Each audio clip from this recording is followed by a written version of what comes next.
and welcome. My name is Meepolis, they, he, she, and today's pick is Josei Manga River's Edge by Kyoko Okazaki and translated by Alexa Frank. Originally published in Japan in 1993, it was translated into English and published by Vertical Comics at Kodansha in 2023. A bit of a random pickup. I was browsing my library's new acquisitions page a while back and saw a new book from one of my favorite mangaka. So I had to pick it up ASAP. A josei manga for adult readers. Content notes include homophobia, substance use, nudity, rape, abuse, a corpse, eating disorder, unwanted pregnancy, and death. Looking at the creative team of one, as I already hinted at, I have read and reviewed Okazaki's two other titles that were previously translated, namely Helter Skelter and Pink, the latter originally published in 1989 and the former in 2003, both of which are very interesting and very much worth checking out. Check out my review of Helter Skelter for an author profile. Keywords that came to mind reading the standalone volume: nihilistic, no privacy, pollution,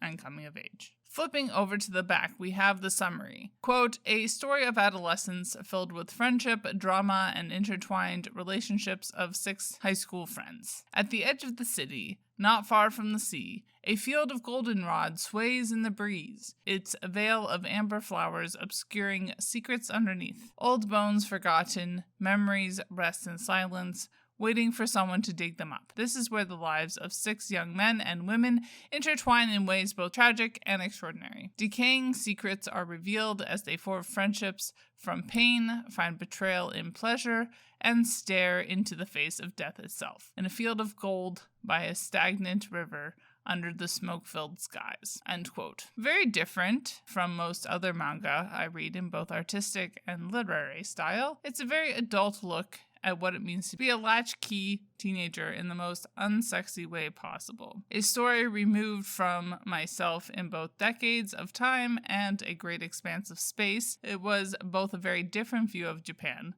but also one that resonates with the world that surrounds me right now. Avoiding stereotypes, for the most part, for all the angst, edge, and bad behavior, it didn't strike me as being exploitative of the poors, but I would be interested in other people's perspectives. I think Okazaki also gets a point because most of the edge comes from taking seriously an experience, that of a young woman, which is often passed off as silly and frivolous. It certainly helps that Okazaki's previous work in Pink was a social satire of the ways capitalism was effing over the Japanese people at the time. So that topic is clearly important to Okazaki. I probably highlighted this in another review, but this manga's artistic style is known as gairu or gal manga. Wikipedia tells me that the word gairu was first introduced by Wrangler jeans in the 1970s and turned into a whole subculture. And I might be misremembering this, but I believe another example of this style is Erika Sakurazawa, who I read a very long time ago. Perhaps someone I should revisit though. Looking at the different sorts of representation in the book, as we always do, class and sexuality with a dash of marginalized gender all felt fairly front and center. As I've already mentioned, this is the opposite of a feel-good read, and while the characters are complicated and face a lot of violence, I did find it cathartic. The balance across publishing of positivity and hard reality is important, and neither